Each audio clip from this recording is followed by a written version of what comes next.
사도신경으로 신앙 고백하시겠습니다.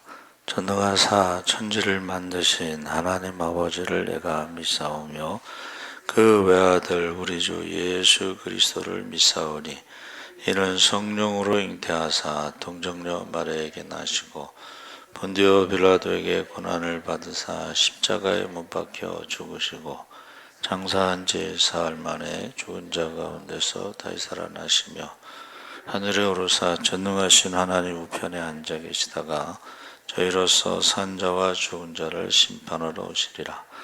성령을 믿사오며 거룩한 공예와 성도가 서로 교통하는 것과 죄를 사하여 주시는 것과 몸이 다해 사는 것과 영원히 사는 것을 믿사옵나이다. 아멘.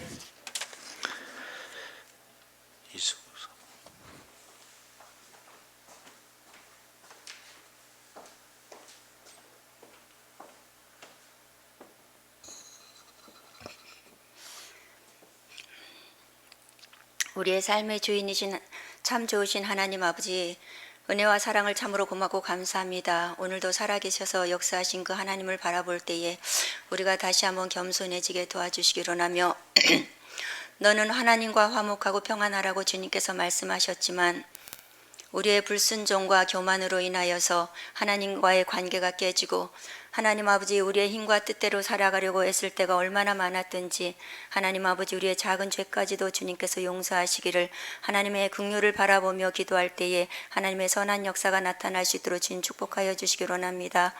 하나님 아버지 이 땅은 소돔과 고모라와 같이 타락한 세상 가운데 하나님 아버지 많은 사람들이 자기의 소견에 오른 대로 하나님이 없는 것처럼 살아가고 있지만 하나님 아버지 이 땅 가운데 역사하실 하나님을 보면서 하나님 아버지 우리가 더욱더 겸손하게 하시고 하나님 아버지 이 땅에 하나님 아버지 거룩한 씨가 남아있어 하나님 아버지 우리가 용사형을 받고 저들을 치료하는 복음 전파에 더욱더 힘쓸 수 있는 하나님의 백성들이 다 될 수 있도록 주님께서 귀하게 축복하여 주시기를 저 간절히 소원합니다.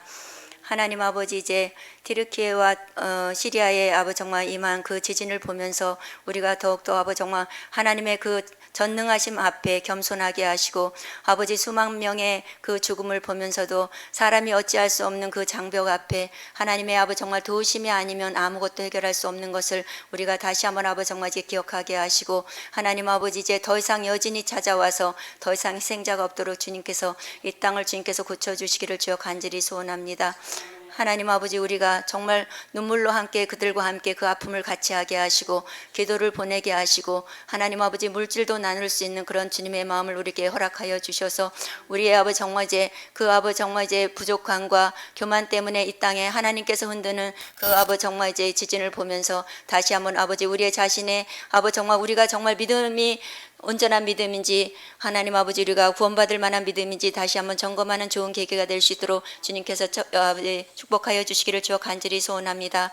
이제 마지막 때에 하나님을 대적하는 이들이 많이 일어나서 하나님 아버지가 복음을 전할 때에 내 하나님이 어디 있느냐고 많은 사람들이 비방합니다. 그러나 하나님은 오늘도 살아계셔서 역사하시고 하나님 아버지 많은 것들을 통하여서 하나님의 살아계심을 보여주시는데 하나님 아버지 인간들이 교만하지 않게 하시고 회개하게 하시고 하나님 아버지 이 땅의 작은 지진도 이렇게 수많은 희생자가 나올진데 하나님 아버지 영적인 지진으로 인하여서 하나님 아버지 악한 영이 하나님 아버지 수많은 영혼들을 죽이고 있사오니 우리가 깨어 기도하게 도와주시기로 하며 스스로 분발하게 도와주셔서 하나님 앞에 설 때에 잘했다 칭찬받는 하나님의 거룩한 백성들이 다 될 수 있도록 주님께서 축복하여 주시기를 주여 간절히 소원합니다.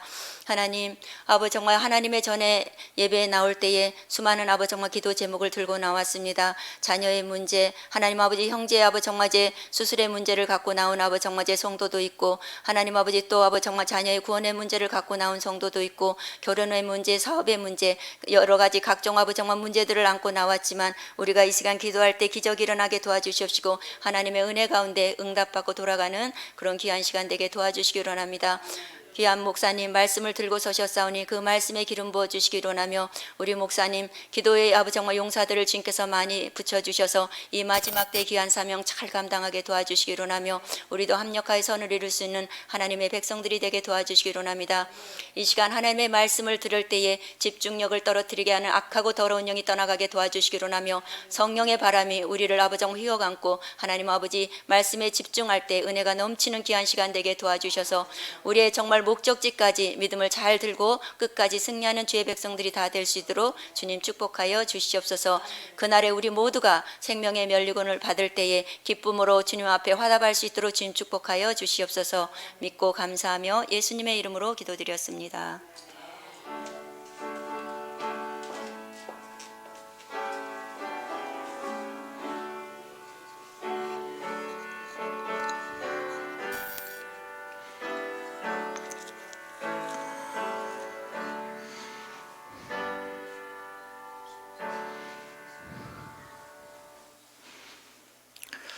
하나님 말씀 고린도전서 3장 1절에서 9절까지 말씀을 보겠습니다. 신약 성경 265쪽에 있습니다.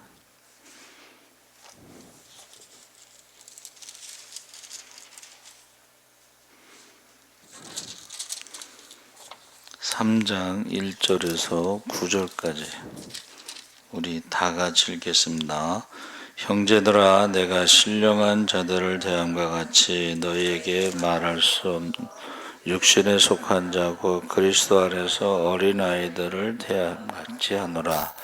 내가 너희를 젖으로 먹이고 밥으로 아니하였노니 이는 너희가 감당하지 못하였음이거니와 지금도 못하리라. 너희는 아직도 육신에 속한 자로다. 너희 가운데 시기와 분쟁이 있으니 어찌 육신에 속하여 사람을 따라 행함이 아니리요. 어떤 이는 말하되 나는 바울에게라 하고 다른 이는 나는 아볼로에게라 하니 너희가 육의 사람이 아니리요. 그런즉 아볼로는 무엇이며 바울은 무엇이냐? 그들은 주께서 각각 주신 대로 너희로 하여금 믿게 한 사역자들이니라. 나는 심었고 아볼로는 물을 주었으되 오직 하나님께서 자라나게 하셨나니 그런즉 심는 이나 물 주는 이는 아무것도 아니로되 오직 자라게 하시는 이는 하나님뿐이니라. 심는 이와 물 주는 이는 한 가지이나 각각 자기가 일한 대로 자기의 상을 받으리라. 우리는 하나님의 동역자들이요 너희는 하나님의 밭이요 하나님의 집이니라. 아멘. 할렐루야. 잘 오셨습니다. 감사합니다. 나는 모르니 사실은 이제 신령한 자들에 대해서 말하지 못하고 이제 어린아이와 같은 자들에 대해서 말하는데 고린도 교회는 사도 바울이 2차 전도 여행 중에 고린도에서 1년 6개월 동안 복음을 전하면서 개척한 교회입니다. 바울이 2차 전도 여행을 마치고 이제 3차 전도 여행에서 고린도 교회를 방문하고자 했으나 3차 전도 여행 중 에베소에서 전도하고 있을 때에 고린도 교회에서 발생한 다양한 문제에 관한 소식을 듣고 고린도 방문 전 하루라도 빨리 문제 해결을 위해서 고린도 교회에 편지를 써서 보냈습니다. 고린도 교회의 여러 가지 문제 중 분쟁에 관련해서 고린도전서 1장부터 시작해서 사도 바울의 책망과 권면이 본문에까지 이어지고 있습니다. 그래서 고린도 교회의 문제는 현대의 교회의 문제와 거의 똑같습니다. 그래서 1절 4절에 어린아이들을 대함과 같이 하노라 했을 때에 신령한 자들이라는 말의 반대말이죠. 그래서 영적으로 성숙하지 못한 사람들, 2장 15절에 언급한 신령한 자들과 성령님의 인도하심을 받아 구원을 받은 사람들을 뜻하는 신령한 자들과 구원받은 사람만을 가리키지 않고 성령님의 인도하심으로 성화의 삶을 살아가는 사람을 신령한 자들이라고 하면 여기서 육신에 속한 자는 2장 14절에 언급한 의미상 차이가 있는데 우리말 번역은 같으나 헬라어 원문은 차이가 있습니다. 그래서 두 단어의 어근은 같으나 전미사의 차이가 있다.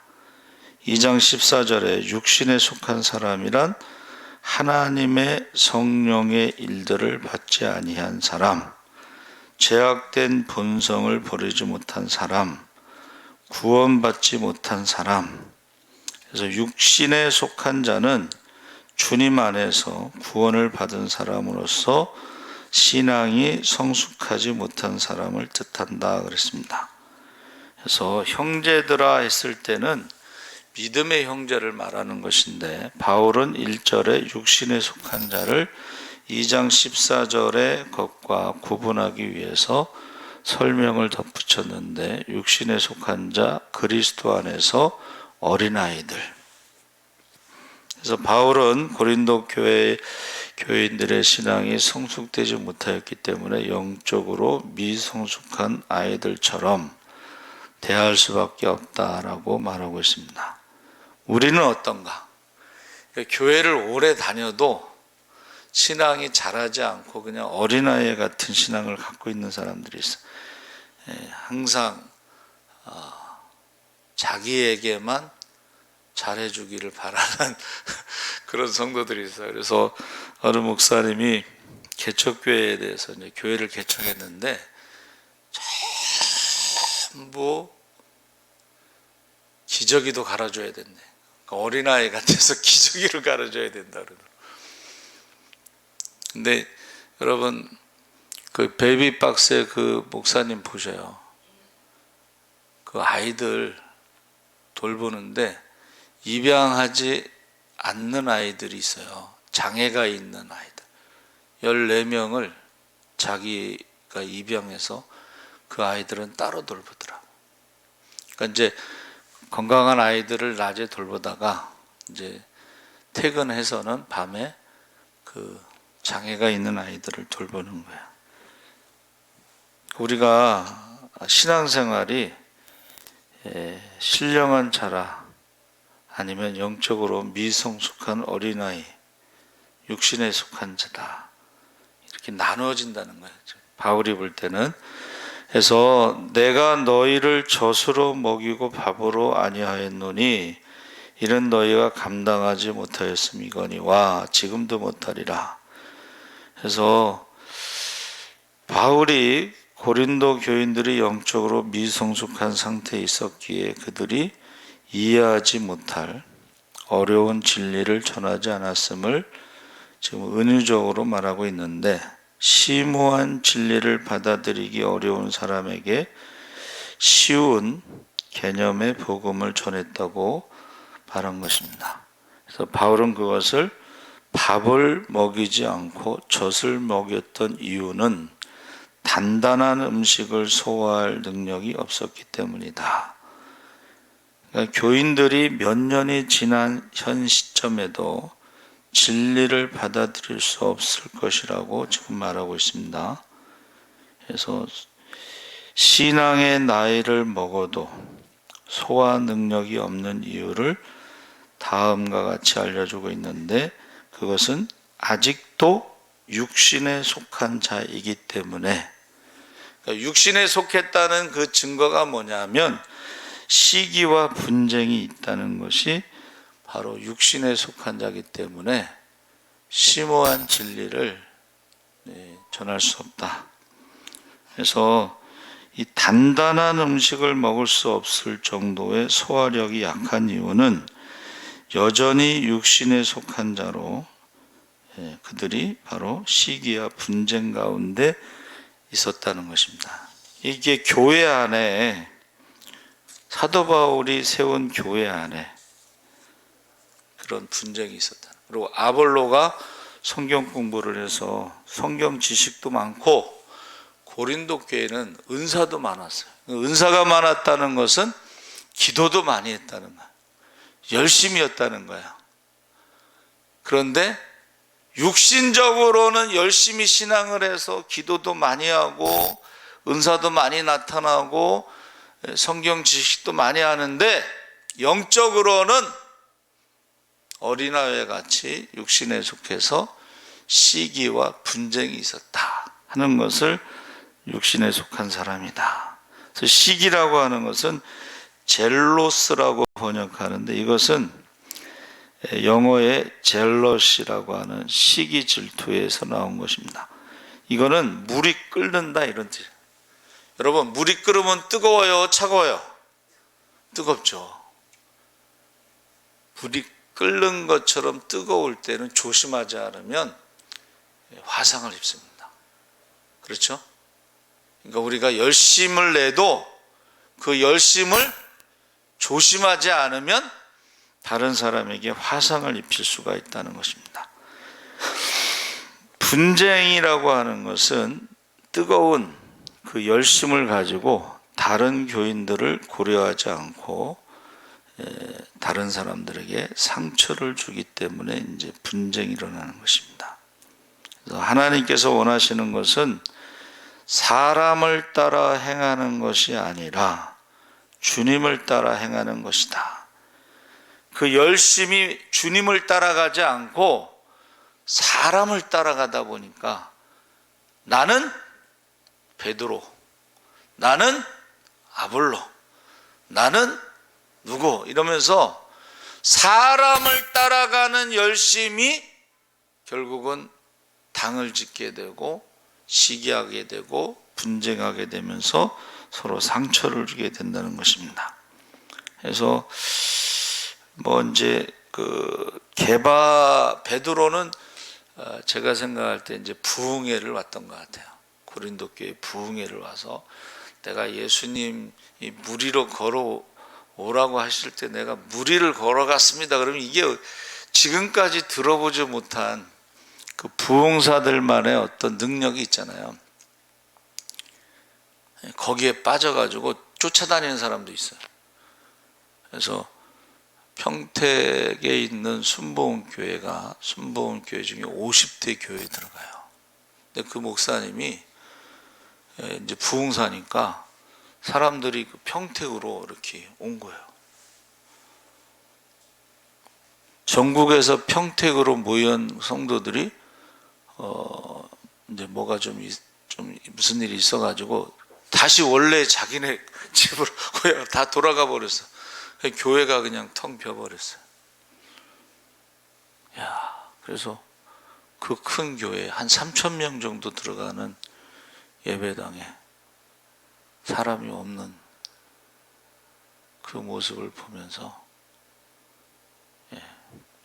여러분, 여러분이요, 사람을 따라 사람을 중심으로 열심히 내는 것은 그것은 결국 서로 상처를 주고받는 그런 것이다.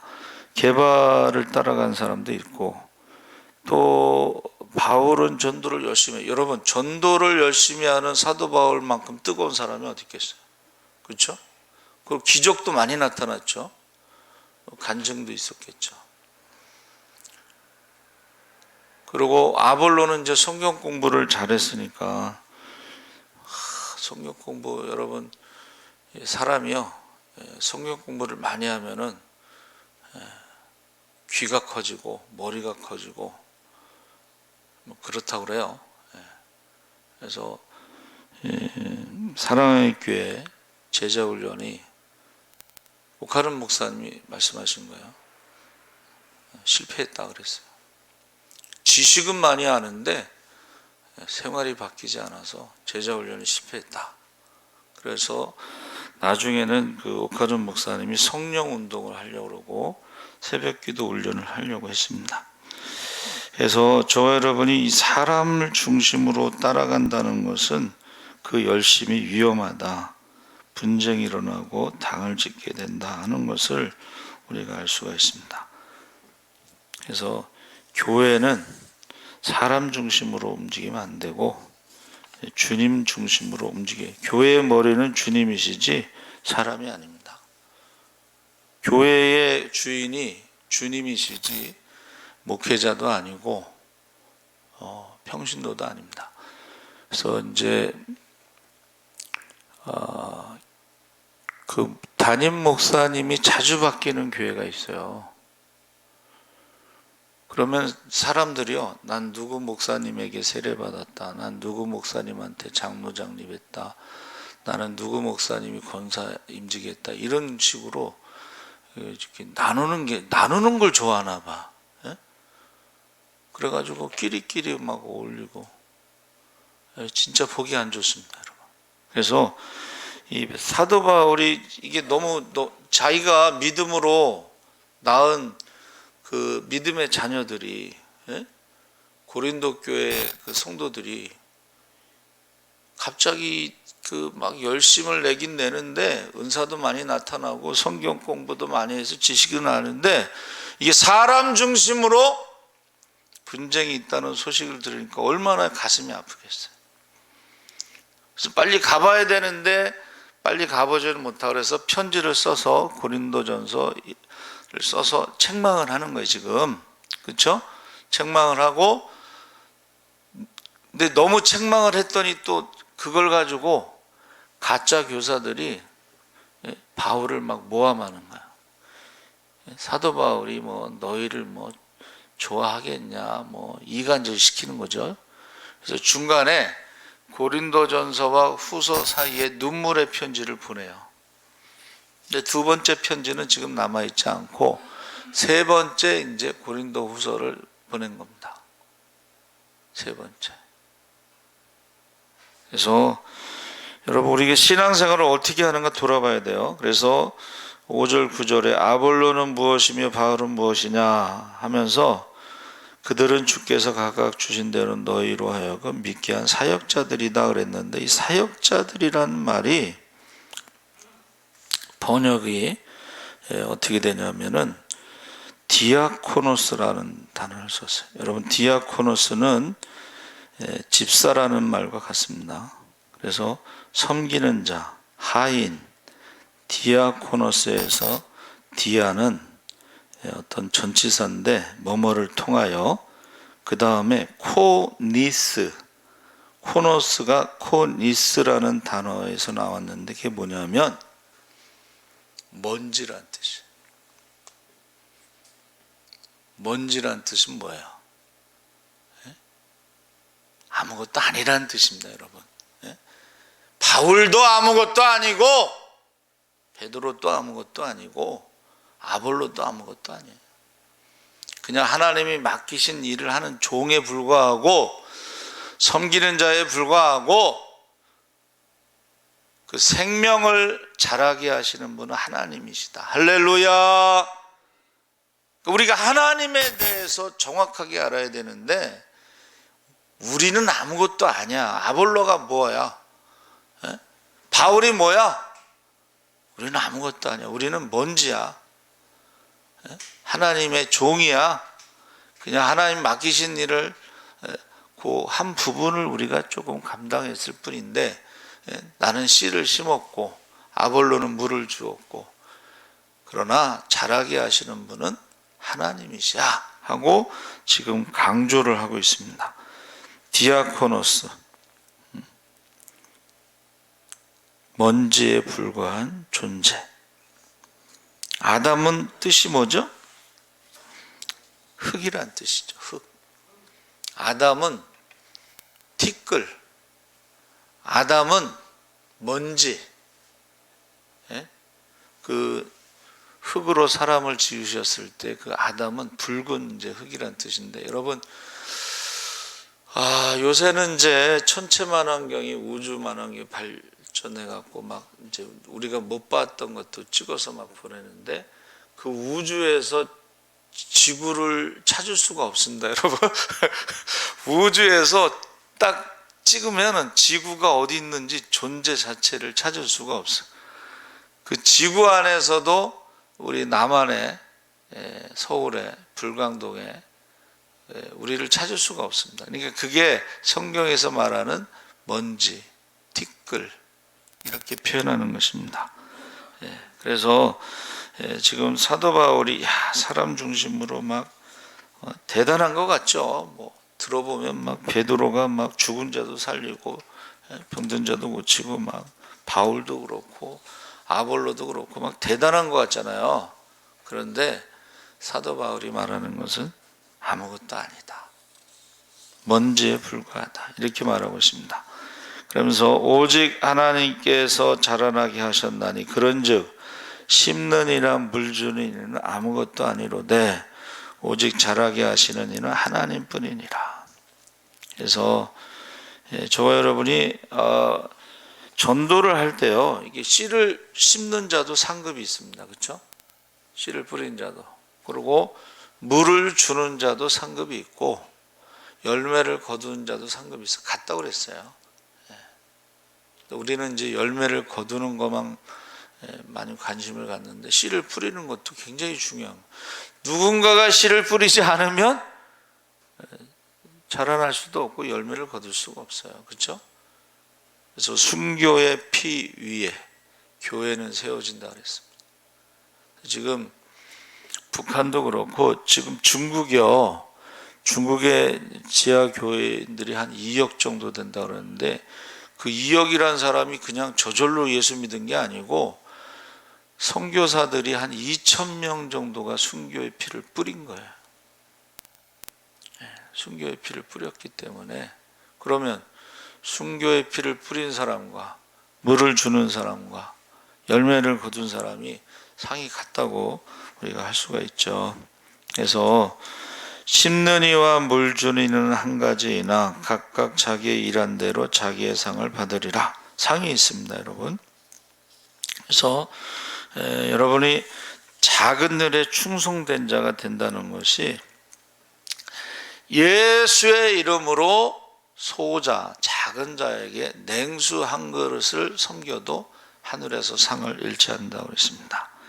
그래서 여기서 지금 우리는 하나님의 동역자들이요 너희는 하나님의 밭이요 하나님의 집이니라 했을 때 하나님의 동역자라고 하는 것이 해석이 이것은 앞에서 일한 대로 상을 받을 자를 말하고 자신을 종의 개념으로 보았기 때문에 아무것도 아닌 먼지와 같은 이 구절에서 동역자들이란 말은 바울과 아볼로가 하나님의 뜻을 이루기 위한 동역자라. 하나님의 동역자라는 것이 하나님의 뜻을 이루기 위한 일꾼이다 이렇게 보는 것이죠. 그래서 교회 내에서 이렇게 으뜸이 되고자 하는 사람들이 있다고 그랬죠. 로마서에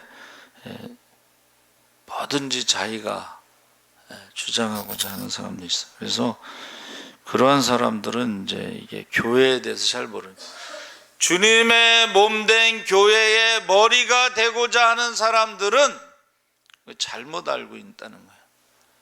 사람은 교회의 머리가 될 수가 없습니다. 주인이 될 수가 없습니다. 그래서 저와 여러분이 우리는 지체이고 시기와 분쟁이 아니라 이게 하나가 돼야 된다 하는 것을 계속 강조하고 있습니다. 그래서 분쟁의 원인이 사람 중심으로 열심을 내다 보니까 그런 것인데 거기에 대한 것이 누가 너희를 위해서 십자가에서 죽었느냐, 누구의 이름으로 세례를 받았느냐, 이 두 가지가 바울이 내린 처방이에요. 그러니까 우리가 사람 중심으로 시기하고 다투고 분쟁하고 당짓는 사람들은 하나님 나라에 들어갈 수 없다고 그랬죠. 그래서 이 다툼 분쟁이라고 하는 에리스라고 하는 헬라어는 싸움을 말하는 거예요. 싸움. 결국은 열심을 낸다는 이름으로 싸운다는 거예요. 그래서 어제 우리 서주방에 77회기 있었는데 싸우는 모습이 너무 안 좋아. 가슴이 아파. 다 자기가 옳다라고 주장을 해요. 그렇죠? 그래서 갈라디아서 5장 20절에 에리스라는 그 분쟁은 육체의 일, 우상 숭배와 술수와 원수를 맺는 것과 분쟁과 시기와 분냄과 당짓는 것을 말하고, 로마서 1장 29절에는 에리스가 예수님을 믿기 전에 이전의 특성, 그러니까 예수 믿기 전의 모습이 당짓는 거, 분쟁하는 거, 시기 다툼이란 뜻입니다. 그리고 고린도후서 12장 20절에는 이것이 교회의 일치를 위협하는 그런 것을, 다툼과 시기, 교회의 일치를, 그러니까 주님의 몸된 교회의 지체가 있는데 팔다리를 하나씩 떼는 거랑 똑같은 거예요. 여러분, 그 자녀들을 키워보면 알잖아요. 자녀들이 싸우면 어떻게 해요?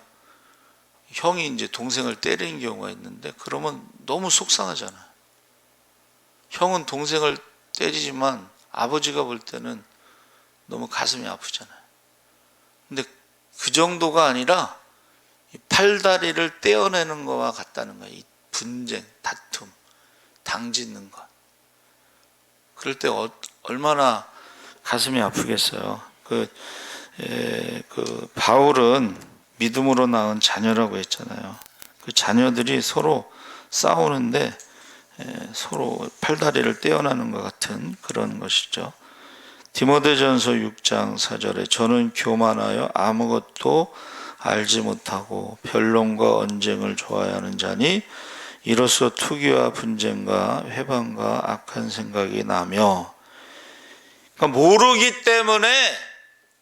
모르기 때문에 싸운다는 거예요. 모르기 때문에.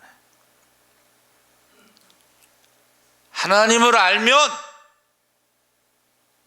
그렇게 남을 공격하거나 싸울 수가 없다는 거예요. 모르기 때문에 싸운다는 것입니다. 디모데전서 3장 9절에 논쟁을 좋아하는 것과 율법에 대한 다툼을 피하여야 하는데 이런 것들은 무익하다. 그래서 이게 결국 논쟁이라는 게 이기겠다는 것이고 자기가 옳다라고 주장하는 거잖아요. 그렇죠? 그래서 이제 히브리어는 이제 우리가 아는 무리바 있죠. 다툼, 메리바라고 하는데 결국은 싸우다, 분투하다, 뭐 분쟁, 논쟁, 뭐 그러니까 말로 싸우는 것도요 상대방에게 상처를 주는 것입니다. 그러니까 논쟁이라고 하는 것은 하지 말라는 거예요. 결국 논쟁이라는 게 뭐예요? 둘 다 똑같으니까 전체적으로 여러분 욥기서에 보면 그 친구들이 와서 계속 논쟁하잖아요. 그게 뭐예요? 자기가 아는 지식이 전부인 것처럼, 자기가 경험한 것이 다인 것처럼, 자기가 모든 것을 알고 있는 것처럼. 근데 하나님이 보시니까는 이게 너무 가소로운 거예요. 여러분, 저와 여러분이 아는 것이 100년을 살아면 100년의 경험과 지식이 축적될 수는 있어도 영원하신 하나님의 시간 속에서는 그 100년은 어디 점 하나 찍을 수도 없어. 먼지에 불과한 거야. 근데 그걸 가지고 그냥 다 아는 것처럼 막 욥을 공격하니까 나중에 하나님이 그러시잖아. 누가 욥을 공격하느냐 하면서 하나님이 이제 변론하시죠. 그래서 이 분쟁이라고 하는 것은 갈라지다, 어지럽다, 손으로 잡아서 빼앗다, 뭐 이런 뜻이 있는데, 창세기 13장 8절에도 아브라함이 롯에게 이르되 우리는 한 골육이라, 나나 너나 내 목자나 내 목자나 서로 다투게 말자. 결국 골육끼리 싸우는 거잖아요. 그렇죠? 그래서 민수기 27장 14절에도 가데스에서 모세와 백성이 분쟁이 일어나죠. 이는 신 광야에서 회중이 분쟁할제 너희가 내 명을 거역하고 그 물가에서 나의 거룩함을 그들의 목전에 나타내지 아니하였음이니라. 이 물은 신광야 가데스의 무리바가 이제 다툼, 분쟁이다. 그러니까 하나님께서 다 듣고 계시고 알고 계시고 보고 계셔서 그곳에서 너희가 싸웠다. 그래서 무리바라고 하는 지명을 거기다 붙여놓은 거야. 그러니까 그것을 부를 때마다 우리가 그때 거기서 싸웠지, 다퉜지, 뭐 이런 것을 잊지 않고 기억하는 것입니다.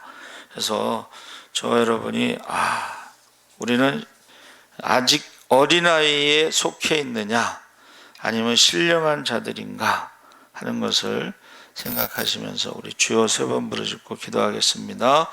주여, 주여, 주여. 할렐루야. 살아계신 아버지 하나님, 하나님께서 함께하여 주시옵소서. 아버지 하나님, 믿음으로 나온 고린도 교회 성도들이 아버지 아직도 어린아이 같이 시기하고 분쟁하고 다툰다는 소문을 듣고 이제 믿음으로 낳은 자녀들의 아버지 하나님 기도하면서 가슴 아픈 아버지 바울이 아버지 하나님 이제 편지를 썼습니다. 아버지 하나님, 우리가 아직도 예수 믿기 전에 있었던 것들을 버리지 못하고 어린아이 같이